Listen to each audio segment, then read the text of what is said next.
Okay, let's unpack this. We're tackling a really fascinating paradox today, one that sits right at the intersection of, religion, gender, and sociology. We have sources, specifically the research and talks of a British Islamic scholar, Fatima Barkatullah, that really challenge a core Western assumption. Right. The assumption being that Islam is, well, fundamentally restrictive or even oppressive to women. But the statistics she uses are pretty undeniable. Female conversion rates to Islam are just dramatically higher than male conversion rates. How much higher are we talking? Double in the UK Mm. and 4 times as high in America. I mean, it's a Yeah. trend that completely flies in the face of the prevailing public commentary. It really demands an explanation, doesn't it? So our mission today is to look directly at the specific historical comparisons and the sociological factors the scholar argues are driving this trend. We're going deep into her sources to understand what these women are seeking and what they're finding that the general public consensus just seems to be missing. And Fatima Barkatullah is a great guide for this. She has deep roots in the UK and did extensive research for her master's thesis on this very topic.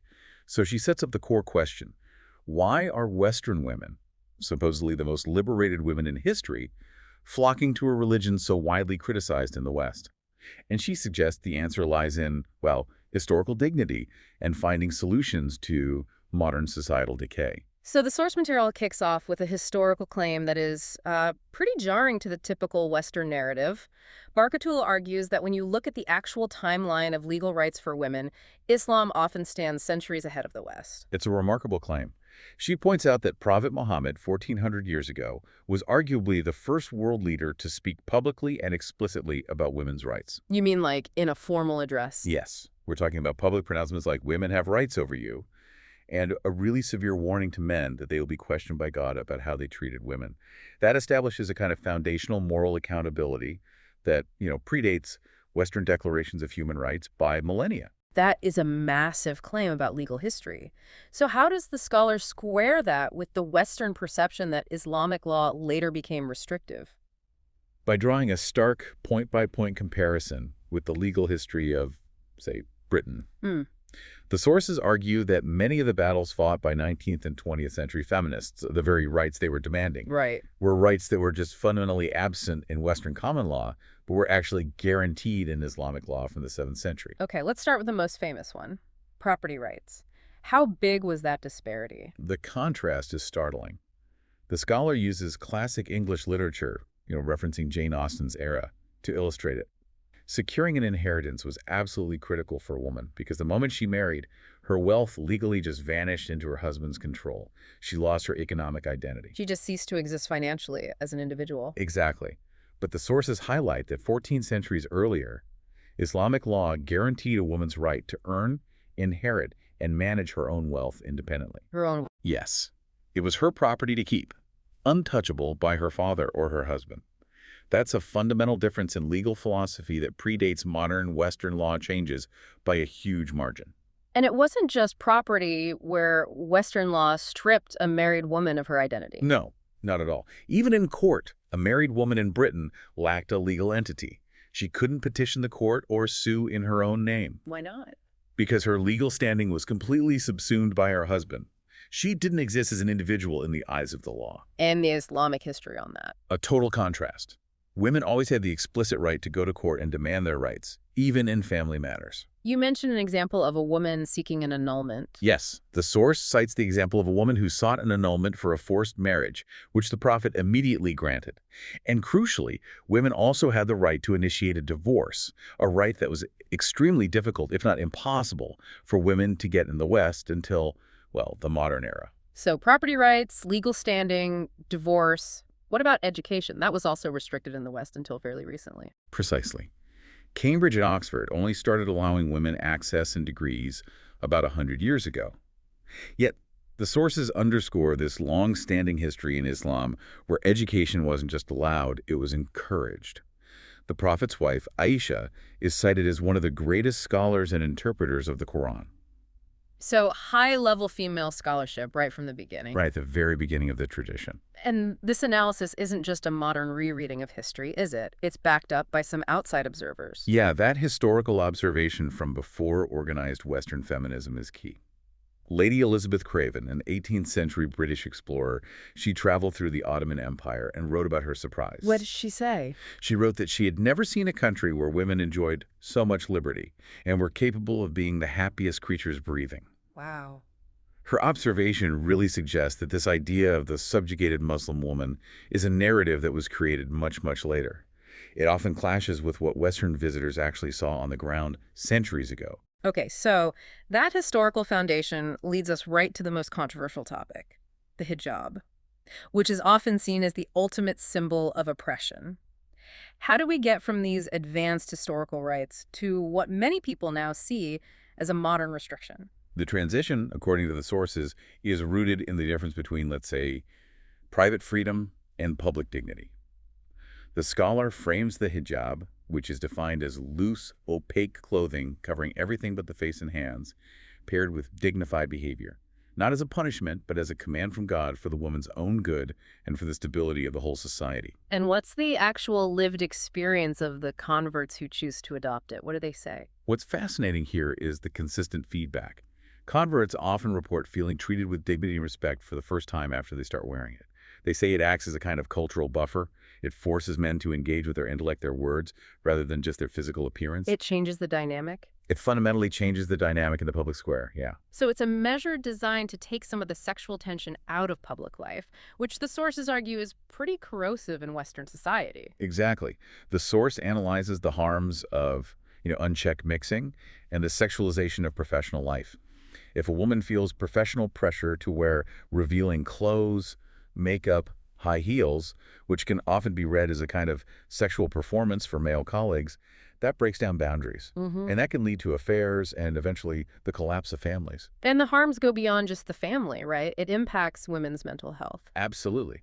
The scholar explicitly connects the relentless pressure on women and girls to constantly expose or manipulate their image on social media like Instagram to these pervasive mental health crises. They're always navigating an environment that rewards exposure over substance. And this isn't presented as a women-only issue. It harms men, too. That's a critical point for balance. The source notes that because there's no culture of lowering the gaze in the West, men can become sort of addicted to visual exposure. And that leads them to develop unrealistic, highly sexualized expectations for their marriage partners. So the dress code is for everyone. Yes. The dress code and the behavioral guidelines, the modesty for both genders, are presented as systemic protection for the entire community. So just to be clear on the guidelines then, what does modesty require from both men and women? For men, it includes lowering the gaze, avoiding gold or silk in some traditions, and covering the body from the navel to the knees, minimum, in loose clothing. For women in public, the requirement is loose, opaque, plain clothing covering everything except the face and hands. The Quran explicitly states this is so women are recognized as believing women, Sending a message? sending a message that they are not a plaything and protecting them from harassment. Okay, moving from that general societal analysis, let's dive into the core research. The specific findings from the master's thesis. What were the 5 specific elements that consistently attracted female UK converts? This is the most direct evidence for you, our listener. Right, these 5 points really encapsulate what the converts felt was missing in their lives and what Islam provided. Number 1 was tawhid, the oneness of God, in a direct relationship. So a theological draw. A huge one. These women were attracted to the clarity of worshiping one God alone. They loved being able to communicate with God directly without an intermediary, like a priest or a saint. For many Catholic converts, the barrier of confession to a priest was a really big deal. So the appeal is theological simplicity and direct access. Precisely. It cuts through all the complexity. The scholar also noted that the crystal clear position on Jesus and the rejection of the Trinity was compelling. She even reminds us that brilliant thinkers like Isaac Newton also wrestled with and ultimately rejected the Trinity. An intellectual appeal. Yes, an intellectual draw toward absolute monotheism. Okay, and the second factor, this one addresses a major concern in modern relationships. Number 2 was Muslim masculinity. Converts had often had really bad experiences with men who were exploitative or lacked commitment or were just using and discarding them. They found a profound difference in Muslim men who were respectful, who sought commitment, and who embraced a defined positive role as providers and protectors. That observed commitment was a huge attraction.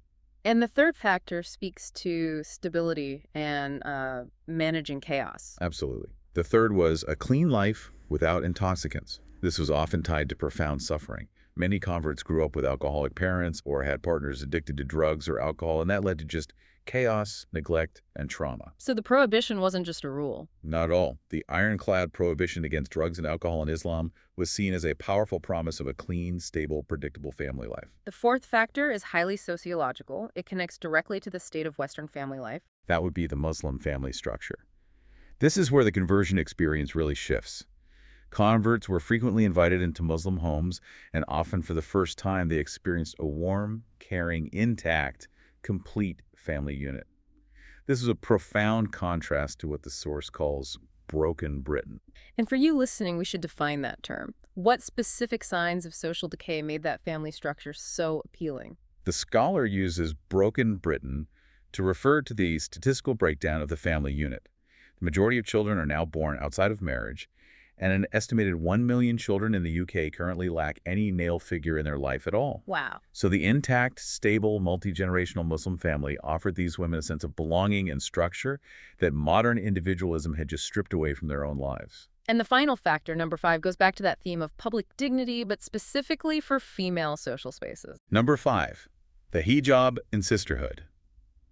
While they might have initially struggled with the idea of the hijab, converts often admitted to a secret admiration for the dignified, modest upbringing of Muslim girls they saw. But more importantly, they were attracted to the concept of sisterhood female relationships operating in spaces free from the constant competition they experienced in mixed environments. What do you mean by competition? They recognize that in environments where men are the focus, women subconsciously start to vie for the attention of that man, which leads to conflict and, superficiality. So it sounds like the appeal of that family structure is completely tied to the issue of provision and financial vulnerability that seems to run through all of these findings. What does the scholar say about the societal failure to protect women financially in the West? The source material argues that Western society, in the name of freedom, often separates girls from supportive and protective male figures like fathers or brothers around age 16.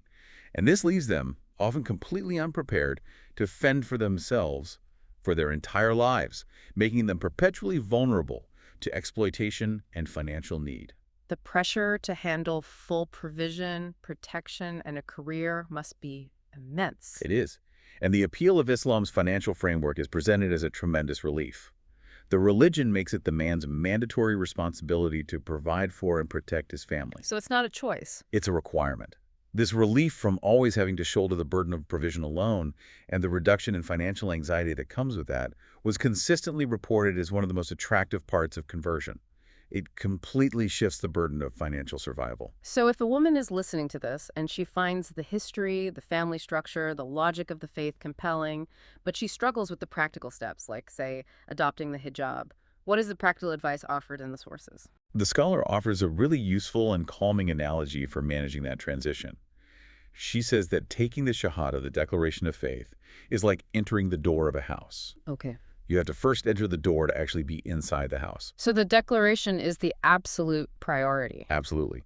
The house itself, meaning your life, your current practices, habits, or things like wearing the hijab, it might be a mess.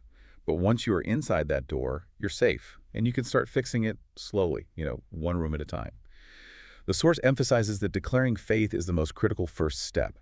The practices can be adopted over time, and waiting for personal perfection before you convert actually endangers your eternal life, in their view. So, this deep dive has given us a really detailed look at the internal logic presented in our source material. To summarize, the high female conversion rate is explained by a combination of things: historically advanced legal rights that predate Western feminist struggles, a modern social structure designed to protect women from sexual exploitation and family decay, and a really compelling desire for a direct, intermediary-free relationship with God. And the key takeaway for you is that powerful contrast between the public perception of restriction and the lived experience of these converting women. They are actively finding stability, respect, and answers to really profound modern problems, sociological, relational, within a religious structure that is widely maligned in the culture they're leaving behind. So what does this all mean for us? Well, if the core problem being solved by these conversions is the breakdown of the traditional family unit and the vulnerability that results from that, which the statistics on social decay strongly suggest, it raises a provocative question.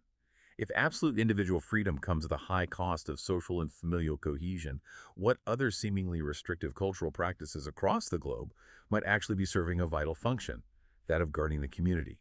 And are we accurately measuring the true price of total liberty? That's something to take with you today.